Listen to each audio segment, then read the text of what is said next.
Guys आज हम बात करेंगे एसएससी के क्वेश्चंस की। एसएससी सीजीएल का जो एग्ज़ाम अभी आने वाला है, तो उसके लिए हमारा टारगेट है कि हम पॉलिटी में कम से कम 2000 क्वेश्चंस आपको डिस्कस कराएं, जो कि बेस्ट क्वेश्चंस हैं। तो बेसिक से हम लोग एडवांस की तरफ बढ़ेंगे और बेसिक से आपको सारे क्वेश्चंस कवर हो जाएंगे अगर आप मेरे वीडियोस देखते हैं आप। और प्लस उस क्वेश्चन में होता क्या है कि आप जब लोग टेस्ट देते हो तो आपके टेस्ट देने में और मेरे क्वेश्चन सॉल्व करने में काफ़ी अंतर होता है, बिकॉज मैं आपको क्वेश्चन करा करके उस क्वेश्चन के पीछे सारे जो ऑप्शंस हैं मैं उसके बारे में बताता आपको हूँ, और उसका डिटेल्ड एक एक्सप्लेनेशन जो एग्ज़ाम के पॉइंट ऑफ व्यू से रेलेवेंट है मैं वो सब डिस्कस कराता हूँ। तो जो बच्चे एसएससी की तैयारी कर रहे हैं या फिर किसी और एग्ज़ाम की, एनडीए सीडीएस की, वो सब देख सकते हैं इसको, बिकॉज ये बेसिक फाउंडेशन तैयार करता है। ठीक है, तो पहला क्वेश्चन ये है दोस्तों, सॉल्व करिए आप लोग, कि डॉक्टर भीमराव अंबेडकर के द्वारा किस आर्टिकल को हार्ट एंड सोल कहा गया है। क्योंकि डॉक्टर भीमराव अंबेडकर कौन थे? ये ड्राफ्टिंग कमेटी जो थी संविधान बनाने की, ड्राफ्टिंग का मतलब है किसी चीज़ को बनाना, ड्राफ्ट करना। तो संविधान को ड्राफ्ट करने का अधिकार दिया गया था, जिम्मा दिया गया था, रिस्पॉन्सिबिलिटी थी किसकी? हमारे प्यारे अंबेडकर साहब की। ठीक है, अंबेडकर साहब की रिस्पॉन्सिबिलिटी थी। मैं यहाँ पे लिखे दे रहा हूँ शुरुआत से कि जो ड्राफ्टिंग की जो जिम्मेदारी थी, ड्राफ्टिंग कमेटी के चेयरमैन जो थे वो थे BR अम्बेडकर। ठीक है, और उन्होंने कहा था कि ये जो आर्टिकल है 32 आर्टिकल नंबर है, जो ये हार्ट एंड सोल क्यों है? बिकॉज आपको पता होगा कि हमारे कॉन्स्टिट्यूशन ऑफ इंडिया में आर्टिकल 12 से लेकर के आर्टिकल 35 तक के फंडामेंटल राइट्स हैं, और इन्हीं फंडामेंटल राइट्स के बीच में एक फंडामेंटल राइट है, वो आर्टिकल 32 है। इसको डॉक्टर भीमराव अम्बेडकर ने कहा है कि heart and soul of constitution, और प्लस ये कहा है कि ये fundamental of all fundamental rights, of all fundamental rights. तो ये कहा है, किसने कहा है? डॉक्टर भीमराव अम्बेडकर ने कहा है। तो ये आपको याद रखना है, बिकॉज कई बार क्वेश्चंस पूछे जाते हैं इस चीज़ से हैं कि भीमराव अम्बेडकर जी ने क्या कहा है इसके बारे में, तो आप इसको याद कर सकते हो। अब ये क्या है, क्यों है? क्योंकि दोस्तों देखिए, जब भारत का संविधान बन रहा था तो सबसे बड़ी बात थी कि स्टेट, जो हमारी स्टेट है, ये स्टेट क्या है? स्टेट की जो परिभाषा है, स्टेट की जो परिभाषा है वो आर्टिकल 12 में दे रखी है कि क्या स्टेट है। मतलब कि सेंट्रल गवर्नमेंट, वो भी जिसमें जितनी मिनिस्ट्रीज़ हैं, डिपार्टमेंट हैं, वो सारी स्टेट के हैं। फिर स्टेट गवर्नमेंट में जितने डिपार्टमेंट, मिनिस्ट्री हैं, सब कुछ स्टेट है। फिर क्या रेलवे स्टेट है? रेलवे, क्या आप रेलवे अथॉरिटी से क्वेश्चन कर सकते हो? जी कर सकते हो। क्या जो SBI बैंक है, या जो कोई भी बैंक है, या फिर किसी तरीके का जो जहाँ पे सरकारी लोग नियुक्त होते हैं, आप ऐसा समझ सकते हो कि जहाँ पर सरकारी लोग नियुक्त होते हैं वो सब स्टेट के दायरे में आता है।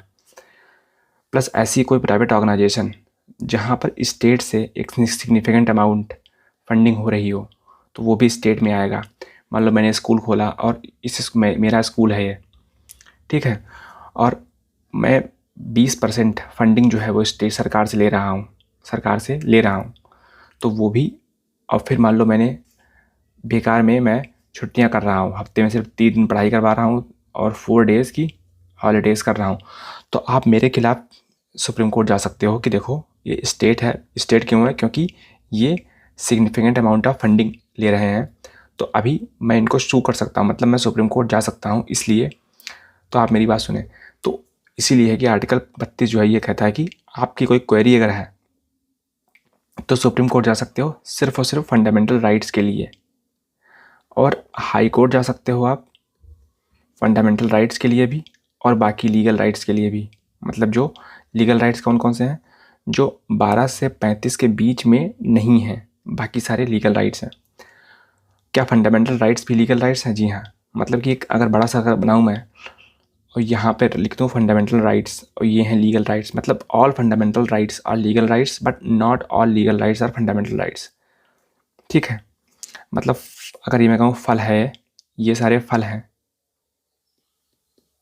और यहाँ पे आम है, तो सारे आम फल हैं बट सारे फल आम नहीं है, बिकॉज अमरूद भी फल में आती है। तो इस तरीके से आप इस चीज़ को सोच सकते हो। तो आर्टिकल 32 में ये कहा गया है। नेक्स्ट क्वेश्चन की तरफ बढ़ते हैं। और तो अभी मान लो यहाँ पे अगर मैं, तो सुप्रीम कोर्ट क्या करता है, सुप्रीम कोर्ट बाद में, अब चूंकि वायलेशन हो रहा है तो सुप्रीम कोर्ट 5 तरीके के रेट्स निकालता है, आदेश जारी करता है। सुप्रीम कोर्ट के आदेश को बोलते हैं रेट्स, जारी करता है अपने काम करवाने के लिए। वो क्या है? एक तो है हैबियस कॉर्पस, हैबियस कॉर्पस, दूसरा है मैंडेमस, तीसरा है सर्शियरी, चौथा है प्रोहिबिशन, पांचवा है को वारंटो। को वारंटो करता है कि मैं किस अथॉरिटी से इस ऑफिस को बनाए रखा है। ये हाईवेस कॉर्पस जो है वो इंडिविजुअल और प्लस पब्लिक अथॉरिटी दोनों पर ही यूज़ हो सकता है। और इस तरीके के सारे रेट्स मतलब है, मैं आपको पढ़ाऊँगा आगे चल के क्योंकि टाइम काफ़ी लगेगा इसमें। चलिए शुरू करते हैं फिर। Next question, equality before law जो मेंशन है आर्टिकल 14 में, आर्टिकल 14 में मेंशन है। तो ये कहाँ से कॉन्सेप्ट बोरो किया गया है? यूएसए से, ब्रिटेन से, आयरलैंड से, ऑस्ट्रेलिया से, कनाडा से। तो आपको पता है ब्रिटेन से ये कॉन्सेप्ट लिया गया है, जिसको आप यूके भी बोलते हो। अब बता दूं आपको मैं यूके ब्रिटेन में क्या अंतर है।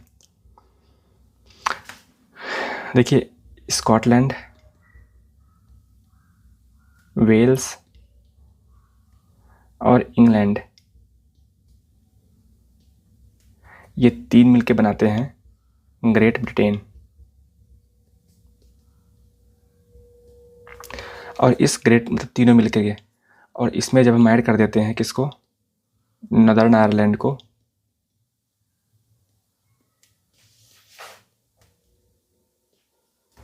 तो ये पूरा मिलके बनता है यूके, या फिर आप इसको बोल सकते हो खाली ब्रिटेन।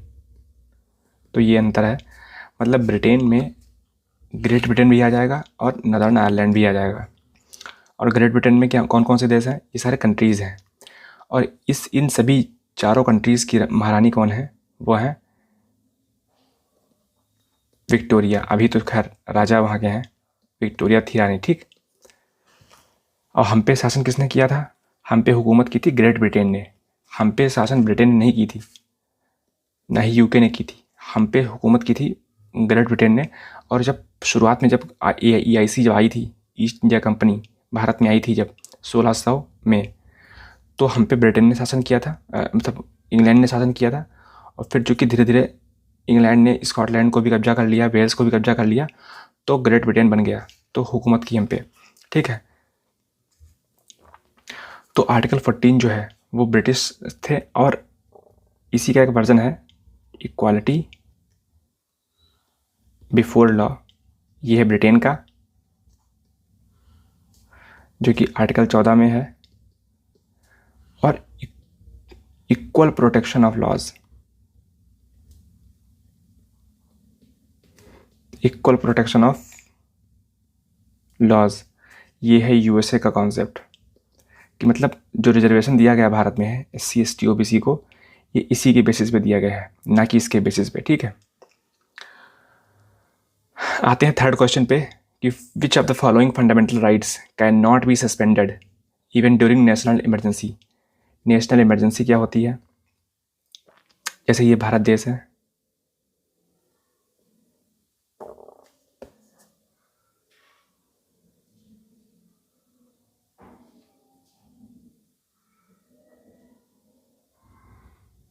ठीक है, ये हमारा इंडिया है, और इंडिया में नॉर्मल टाइम पर फंक्शनिंग होती है किसी चीज़ की, मतलब कंट्री चल रहा है जिस समय 2026 में अभी चल रहा है, मई का महीना है, ये नॉर्मली चल रहा है।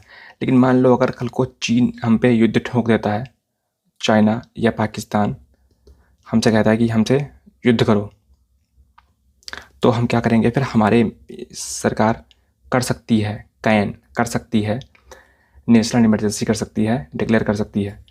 और ये हम कौन करेगा? ये प्रेसिडेंट साहब करेंगे, डिक्लेयर करेंगे। इसमें क्या होगा कि पूरी कंट्री में जितनी भी सरकारें हैं स्टेट में, वो सब किसके हाथ अंडर में आ जाएंगी, कंट्रोल में आ जाएंगी? वो पार्लियामेंट के कंट्रोल में आ जाएंगी। क्या वो सारी चीज़ें डिसमिस हो जाएंगी? जी नहीं, बट अल्टीमेट कंट्रोल जो है पार्लियामेंट का हो जाएगा। मतलब सारी स्टेट गवर्नमेंट्स जो हैं वो सेंट्रल गवर्नमेंट के अंडर में आ जाएंगी।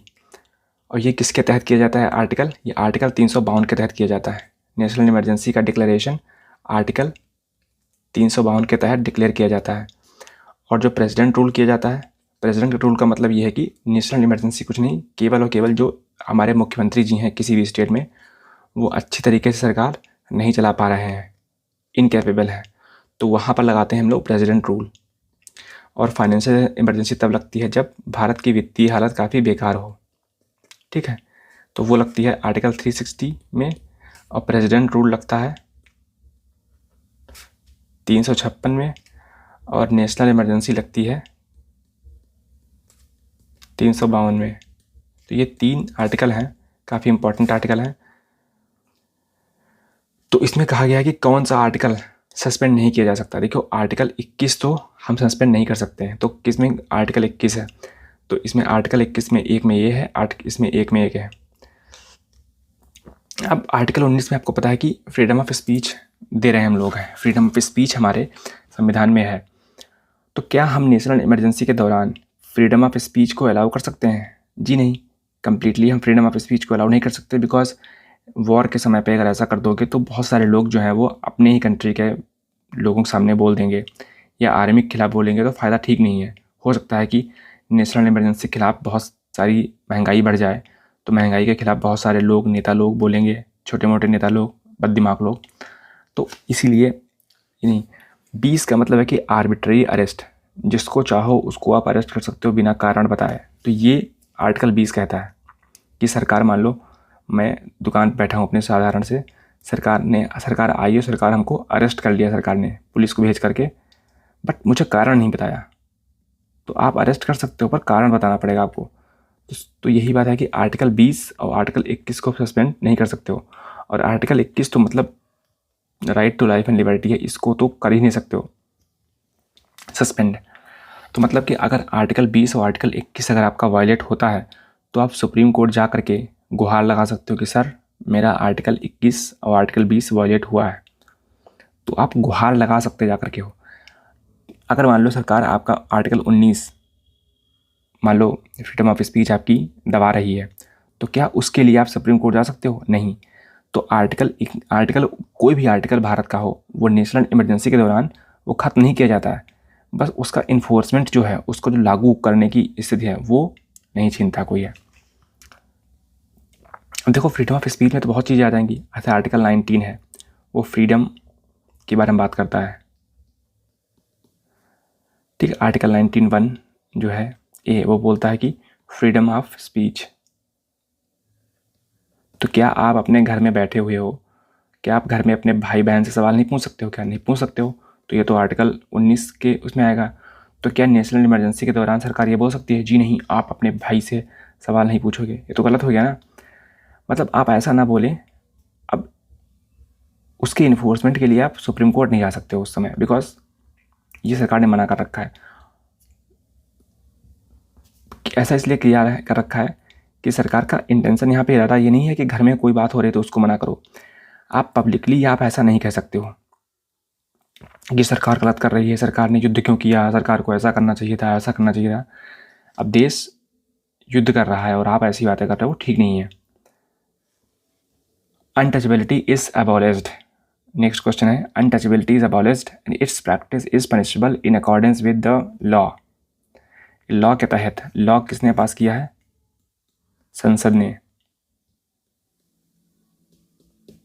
संसद ने पास किया। और अनटचेबिलिटी के रिगार्डिंग, कुछ चीज़ों के रिगार्डिंग केवल और केवल सुप्रीम कोर्ट ही लॉ पास कर सकती है। तो इसमें पूछा जा रहा है कि अनटचेबिलिटी जो है वो अबॉलिश कर दिया गया है, और इसकी प्रैक्टिस, छुआछूत की प्रैक्टिस को अगर आप प्रैक्टिस करते हो, चाहे आप गवर्नमेंट सर्वेंट हो, चाहे आप नॉर्मल ह्यूमन बीइंग हो, तो आपको पनिशमेंट दी जाएगी, आपको पनिशमेंट दी जाएगी। तो वो किस आर्टिकल के तहत है? तो आर्टिकल 17। अच्छा, जो अनटचेबिलिटी है ये होती क्या है? ये डिफाइन नहीं है, नॉट डिफाइंड। क्यों? क्योंकि अनटचेबिलिटी आप कैसे पता करोगे कि अनटचेबिलिटी है? ये केस टू केस बेसिस पे हमें पता करनी पड़ेगी, तभी हम मालूम पड़ पाएगा हाँ कि ये अनटचेबिलिटी है। तो सुप्रीम कोर्ट या हाई कोर्ट इसको इवेल्युएट करेंगे कि क्या ये केस अनटचेबिलिटी का है या नहीं है।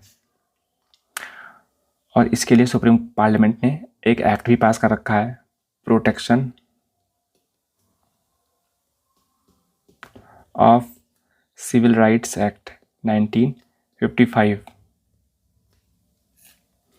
बहुत ही स्ट्रिंजेंट प्रोविजंस हैं कि मतलब अगर आपने छुआछूत प्रैक्टिस की तो जिसने प्रैक्टिस की, जैसे मान लो मैं SC/ST कैटेगरी से हूँ और आप हैं नॉर्मल जनरल कैटेगरी से, अगर आपने ये अनटचेबिलिटी प्रैक्टिस की तो ओनस आप पे लाई करता है कि आप प्रूव करो कि मैंने नहीं किया है। वैसे तो नॉर्मल केस में क्या होता है कि ओनस उस पे लाई होता है जो पीड़ित है, कि पीड़ित बताया करके कि हाँ भैया हमने मुझे देखो इन्होंने मारा। लेकिन यहाँ पर जो ओनस है वो जिसने ये गलत काम किया है वो बताएगा कि हाँ भैया हमने नहीं मारा और मैं उस समय घर में नहीं था या कहीं नहीं था, तो उसके पास प्रूफ होना चाहिए, है ना। Right to education was added as a fundamental rights in article 21A by which constitutional amendment act. किस अमेंडमेंट एक्ट के तहत right to education act add किया गया था? तो वो था 86 constitutional amendment act. Atal Bihari Vajpayee ji की सरकार थी, उसमें काफ़ी इसको प्रोग्रेसिव एक्ट माना गया 2002, पर इसके लिए लॉ बनाया गया है मनमोहन सिंह की सरकार में 2009 में। मतलब इसको संविधान में लागू कर दिया गया आर्टिकल में, पर इसके लिए लॉ बनाया गया है 2009 में। ये आपको याद रखना है, ठीक है। To implement this parliament enacted right of children to free and compulsory education in 2009, जो कि 1 अप्रैल 2010 से इन्फोर्स में आया है। ये काफ़ी इंपॉर्टेंट दोस्तों क्वेश्चंस हैं, अगर आपने कर लिए तो आपके मैं गारंटी दे रहा हूँ कि आप पॉलिटी में 100% आप सही करके आओगे, ठीक है। Which fundamental right is available to Indian citizens only, not to foreigners. हमारे यहाँ पे कई सारे आर्टिकल ऐसे हैं जो सबके लिए अवेलेबल हैं, बट कुछ आर्टिकल ऐसे हैं जो सिर्फ और सिर्फ भारत के लोगों के लिए अवेलेबल हैं। वो कौन से हैं? Article 15, article 16, article 19, article 29, article 30। ये आर्टिकल सिर्फ और सिर्फ भारतीयों के लिए हैं, ओनली सिटीजन्स, ठीक है, ओनली सिटीजन्स के लिए हैं। तो 14 आर्टिकल जी नहीं, दोनों के लिए है, तो गलत हो गया। अब देखो पूछा है करेक्ट इसमें, तो ये दोनों के लिए है, बोथ के लिए है, ये भी बोथ के लिए है, ये ओनली सिटीजन के लिए है, ओनली सिटीजन के लिए है, और ये बोथ के लिए है, और ये भी बोथ के लिए है। ये कहता है फ्रीडम ऑफ रिलीजन, ये कहता है कि प्रोटेक्शन अगेंस्ट डिटेंशन, कि आप डिटेन नहीं कर सकते हो किसी इंसान को कुछ टाइम पीरियड के लिए, 1 मंथ के लिए, ठीक है।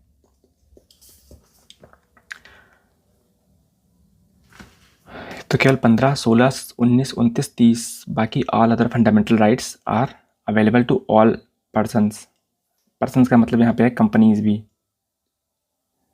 जैसे एयरटेल है, वोडाफोन है, ठीक है, ऑडी है, BMW है, ये कंपनीज जो हैं इनको भी सारे फंडामेंटल राइट्स अवेलेबल हैं। अच्छा, एनिमी एलियंस क्या होते हैं? एनिमी एलियंस होते हैं वो citizens of the country that is at war with India. Bharat के साथ जो कंट्री उस समय वॉर लड़ रहा हो, तो उस कंट्री के सारे नागरिक उस समय एनिमी एलियंस हैं। तो बताओ आपकी, जब इंडिया पाकिस्तान की कॉन्फ्लिक्ट हुई थी पिछले साल पहलगाम के बाद में, तो पाकिस्तान के सारे नागरिक हमारे लिए क्या हो गए थे? एनिमी एलियन हो गए थे, ठीक है।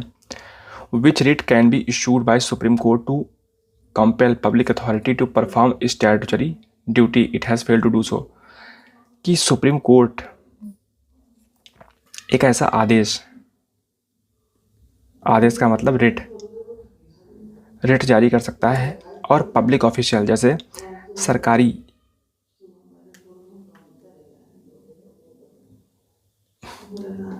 सरकारी ऑफिशियल को बता सकता है कि भैया आप काम करो, कौन सा काम, जो काम करने में आप फेल रहे हो।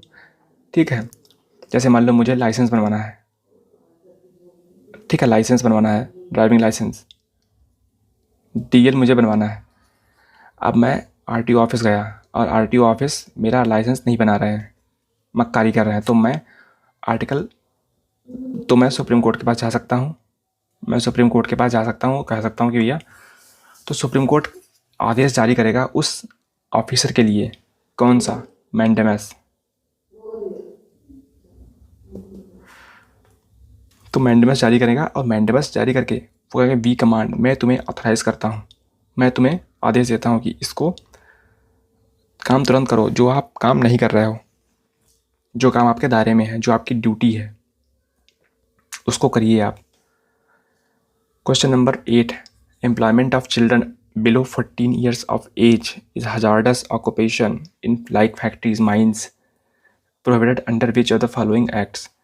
किस एक्ट के तहत जो हमारे बच्चे हैं, बच्चे एज्ड 14 से बिलो हैं, जो कम है, उनको हजार्डस इंडस्ट्रीज़, जो मतलब ख़तरनाक इंडस्ट्रीज़ होती हैं, जैसे माइंस वगैरह में काम नहीं कर सकते हो। क्या बिलो 14 ईयर्स एज में कोई काम कर ही नहीं सकता? जी नहीं कर सकता है। अगर कोई फिल्म इंडस्ट्री हो, इसमें काम कर सकता है, विजुअल आर्ट इंडस्ट्री हो। आप देखा होगा आपने कई टीवी सीरियल में या फिल्म में बच्चे काम करते हैं, तो करते हैं। तो ये किस आर्टिकल के तहत प्रोहिबिट किया गया है? तो आर्टिकल 24। आप इसको ऐसे याद रख सकते हो कि फैक्ट्री में जो फोर्स लेबर जो है वो आर्टिकल 23 में है, और बच्चों के लिए, चिल्ड्रन के लिए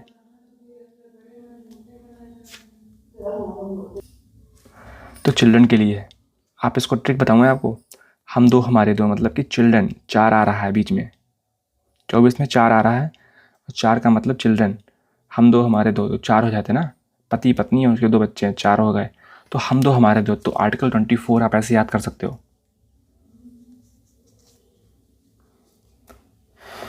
ठीक है। By which constitutional amendment act was right to property was deleted from fundamental rights. तो 44th कॉन्स्टिट्यूशनल अमेंडमेंट एक्ट 1978 के तहत राइट टू प्रॉपर्टी हमने एबॉलिश कर दिया था, और अब ये केवल लीगल राइट है। आर्टिकल 300A के तहत केवल लीगल राइट है। अगर सरकार मान लो कोई भी प्रोजेक्ट के लिए, रेलवे के लिए, किसी भी प्रोजेक्ट के लिए, अगर पब्लिक इंटरेस्ट में आपकी प्रॉपर्टी एक्वायर करती है, तो आप सुप्रीम कोर्ट नहीं जा सकते हो, बिकॉज वो पब्लिक इंटरेस्ट में है। जैसे मान लो रेल यहाँ से गुजर रही थी, पटरी उसकी बिछ रही, यहाँ पर आपकी ज़मीन आ गई, अब आप कह रहे हो नहीं देंगे हम, तो रेलवे लाइन को क्या करना पड़ रहा है, यहाँ से ले जा करके घुमा के ले जाना पड़ रहा है, वो ठीक नहीं है ना। तो पार्लियामेंट आपकी जो है वो ज़मीन एक्वायर कर सकती है। पार्लियामेंट या स्टेट लेजिस्लेचर भी आपकी प्रॉपर्टी एक्वायर कर सकती है। ठीक है, तो यह आर्टिकल तो 44th कॉन्स्टिट्यूशनल अमेंडमेंट एक्ट के तहत किया गया था, ये आपको याद रखना है।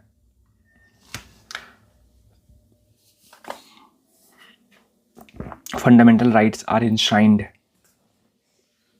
लिखे गए हैं, in which of the following, in which part, और किस आर्टिकल से किस आर्टिकल तक। तो फंडामेंटल राइट्स आपको पता है, फंडामेंटल राइट्स को पार्ट 3 12 से 35 तक ये दिए गए हैं। तो ऑप्शन बी इज करेक्ट। ठीक है, थैंक यू वेरी मच। आज के लिए इतना ही, नेक्स्ट मिलते हैं वीडियो में। और मेरा जो कमिटमेंट है कि 2000 क्वेश्चंस मैं कराऊंगा, तो वैस कराऊंगा मैं